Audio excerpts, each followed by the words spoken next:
I have never, ever, ever understood the hate that Anthony Joshua gets. I don't get it. I don't understand it all. And I'm going to explain what I mean in just a moment. But before I do that, hit the thumbs up, sub, and notification bell. That way you get updated when I drop the newest content like this. With that being said, let's get into the video. Mind you, I'm driving while making this video, so bear with me.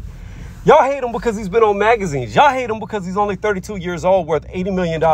Y'all hate him because he's earned more belts than any other heavyweight outside of Usyk right now who holds his titles.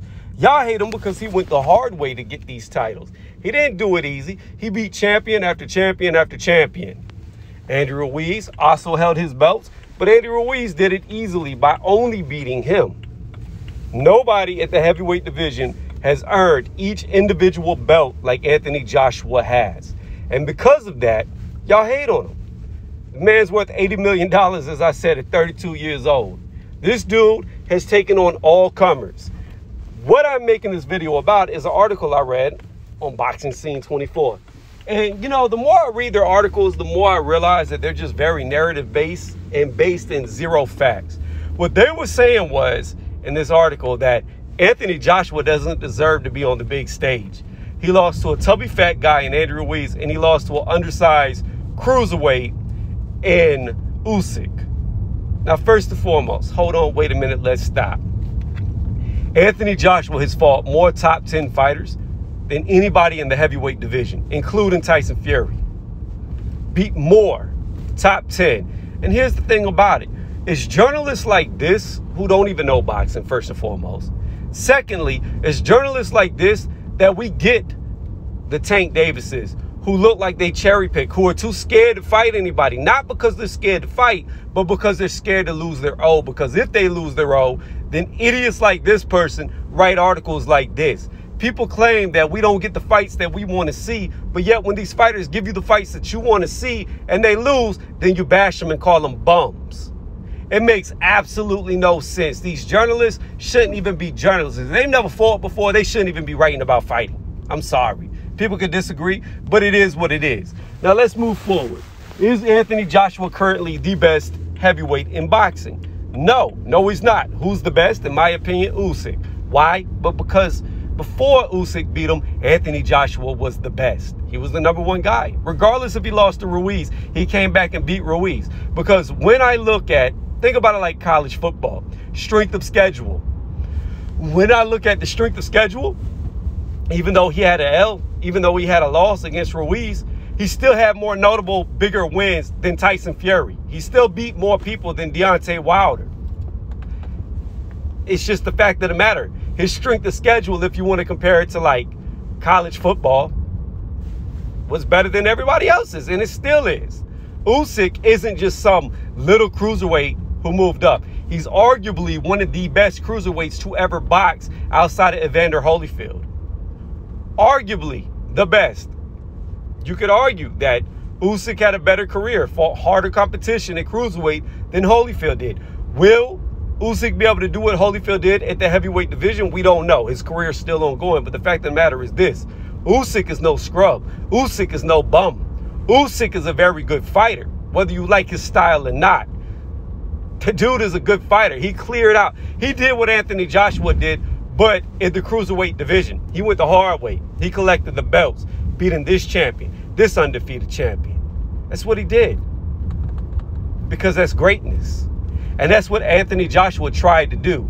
He tried to be great. Okay, I can't fight the only other belt holder? Well, F it. Then I'll go fight a top 10 fighter. And that's what he continued to do. And yeah, he's taking 2 L's now. But to what? High competition. Andy Ruiz Jr., before he fought Anthony Joshua, only had 1 loss. And arguably, you could argue that Andy Ruiz should have beat Parker, who was a world champion. So considering that the guy's only got 1 loss to a world champion, what are we talking about here? That's a very good fighter, and people argue that he should have beat that world champion. So had Andy Ruiz beat Joseph Parker and had a strap, then nobody would be arguing that AJ just lost to some tubby dude. So let's put it into perspective. Now moving past that, you got Usyk. Like I said, just like AJ, he went the hard route, got all the belts the hard way, beat all the top guys, cleared out the division, something AJ was trying to do. AJ was unsuccessful at it, to do it undefeated like Usyk did, but he still tried. And this is the thanks that he gets. People like this saying that he belongs on a small stage. Well, I'm sorry. You can name any great from the past outside of Rocky Marciano at the heavyweight division, and they all have losses. And not one time when these guys lost in the past did anybody ever say, oh, they don't deserve to be on the big stage. They need to be on a little stage. They need to be on an undercard. How are you the biggest draw in all of boxing and you deserve to be on an undercard? Please explain that to me. Because last time I checked, the same people that write articles like this say, oh, boxing's our business. It's our business. And they make excuses for guys ducking and dodging each other, doing the 5 Ds of dodgeball. That's what they do whenever it's time to come sign these contracts. What is it? Duck, dive, dodge, dip, and dive. Or duck. I forget what it was, but it repeated the 5th one. That's what these guys are. They act like that movie Dodgeball, and they always perform the 5 Ds to dodgeball without signing the contract. Then you got a guy like AJ who's going to sign the contract, who's going to fight top 10 fighters, who's not going to fight tomato cans. Because here's the fact of the matter. Had AJ only fought tomato cans, he would have an undefeated record, just like so many fighters do. He would be undefeated. Tyson Fury, Deontay Wilder, both undefeated. Somebody had to lose, but they both stepped up. You could say Fury stepped up in competition because Wilder was a lot better than Otto Wallin, at least what we've seen. Now, Otto Wallin could turn out to be the next big star. We don't know. He's still a work in process. Deontay Wilder's better than a Tom Schwartz. Deontay Wilder's better than a Zephyr Safari, and I forget the other guy he fought. Can't even remember his name because he had 4 fights outside of Deontay Wilder. Now he's had 7 fights, 3 with Wilder. So had AJ fought them type of guys, we wouldn't even be talking about this. We wouldn't even be reading this article because the dude would have never have lost, and he probably would have a buff knocked out record. But what happened when Fury and Wilder fought? One of the top guys lost. That's it, plain and simple. And you know, Wilder loses to the same guy twice, who some will argue is the best, and now he's the worst thing ever in boxing. See, this is why we don't get the fights that we want to see right here, because of this mentality. When these dudes risk their O's, when these dudes risk taking on high-risk, low-reward fights, this is what happens. They get battered down by the media. They get told that they don't belong on the biggest stage. So what do? They don't give us the fights we want to see. They do fight tomato cans. Because what's the point of fighting hard fights and possibly losing when this is the outcome? See, these people have something against Anthony Joshua, and they're bad for the sport. They're the reason why the sport is in the condition that it is in. They are the ones who make up excuses for top fighters not fighting each other, but then yet hate on a top fighter who only fights other top fighters when they finally lose. Ridiculous. Ridiculous.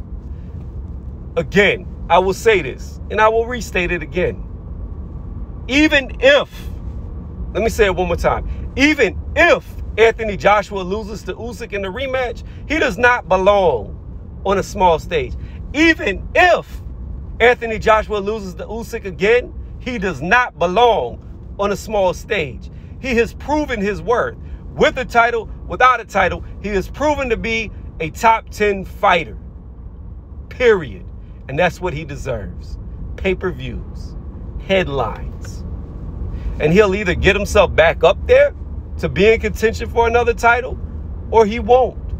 But the only way for him to do it is to be fighting top opposition like he's been doing, versus other guys who don't fight nobody, versus other guys who duck every mandatory they have, against other guys who try to duck out of every rematch they had against top competition.